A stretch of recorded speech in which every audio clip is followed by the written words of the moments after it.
So starting the test drive in this 24 Tacoma Limited, the adaptive variable suspension, it's still, I don't know what it is about the Tacoma, but I just feel like I have a little more play in the suspension than any other vehicle. Even on this stretch of road here, I've driven the Frontier, and depending on what vehicle you're in, this road can feel really rocky or it can feel very smooth. And right now I'm just getting a lot of bump in the bottom of my seat here.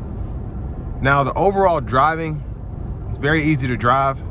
Not feeling like the steering wheel is being taken over by the road, but it's just, I can feel everything as I go over this, even with this variable suspension. Now it does, no, it feels exactly the same to me like when I drove the last Tacoma, and that one was a TRD Sport. So the ride feels very similar.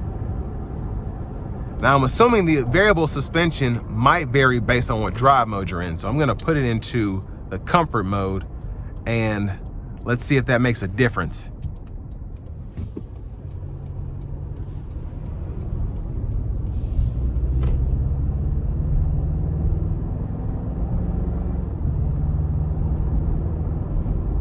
So I will say the bumps feel a bit more diminished. It could all be in my head, but it feels better, but there's not a huge, and keep in mind these roads are industrial roads, so literally you can see all the trucks and factories around here.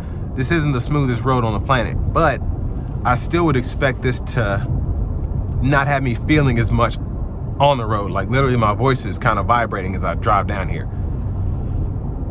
Not really something that bothers me, but it's something that I feel would bother a lot of people, because I just feel like the Ranger and the Colorado have a smoother ride. Not by much, but again, it's noticeable. And the Tacomas have always kind of felt like that to me. I just feel like they're a bit rougher. I will say the Frontier Pro 4X, I feel like that is rougher than this. Like that rides like a lifted truck to me. But I feel like the standard Frontier has the best ride over all of the mid-size trucks. But what do you get with the Tacoma? You do get the more updated look here. I like the design. I like how they did the interior, especially on this fully loaded Limited. Love the bigger screen, the AC controls, even things like the shifter where they put the charging pad, steering wheel. Everything just feels premium in this. And then just like having a heads-up display for this money, I feel like is a pretty good deal with what you get here compared to Nissan, GMC, Chevy. And then Ford as well.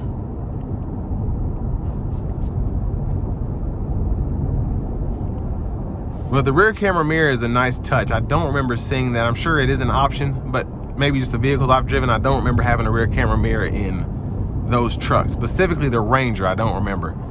Knowing the Canyon Denali might have something like that, but I don't know if I reviewed that either.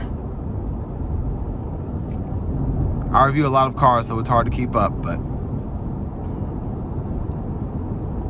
I will say where the road kind of smoothed out a little bit, this feels much better.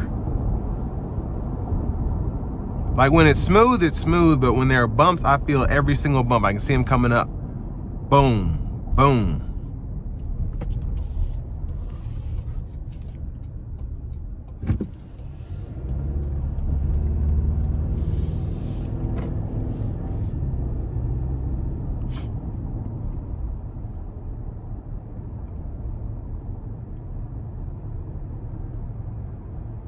Now I'm gonna try to give myself some space to put this thing in a sport mode, and I'm gonna give it a run. I'm not gonna floor it just because this only has 36 miles on it, but I am gonna give it some throttle.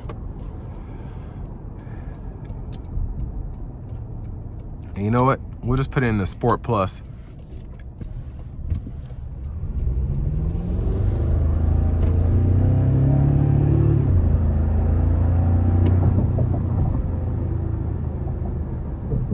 So relatively quick, I'm gonna try and get around this truck if possible because no one's coming. Shouldn't do this, but I'm gonna do it.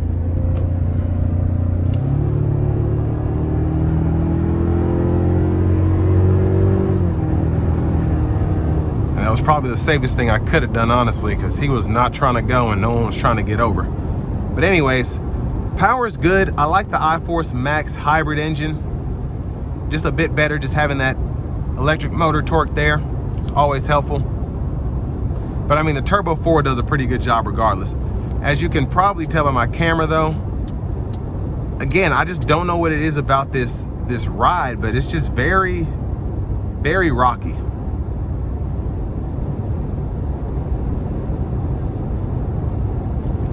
So I have lane centering on, lane tracing, whatever you want to call it, adaptive cruise.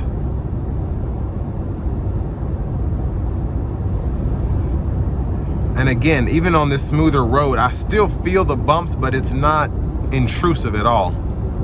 Not bothersome. But it's just something about the Tacomas, how they've always been. They just have a rougher exterior. They don't try to feel luxurious by any means in terms of the ride quality. And I think that's what a lot of people want in a mid-size truck anyway. But I want to give one more thank you to John Roberts Toyota for allowing me to review this truck today. Again, I'll leave a link below in the description. And if you're looking to find the best price on one of these in your area, just click on that second link down below. It takes a minute to fill out that info, and I'll make sure the dealers in your area are fighting to get you that best price on one of these new Tacomas. But overall, for the money, and it is a steep price, it's 55 grand. But compared to the competition, I do feel like you get quite a bit with this Tacoma, from the looks to the power tailgate, having the bigger screen, heated and cooled seats with the heated steering wheel, the Safety Sense 3.0. You just get so much here. And it's really hard to complain when you get something that's this nice.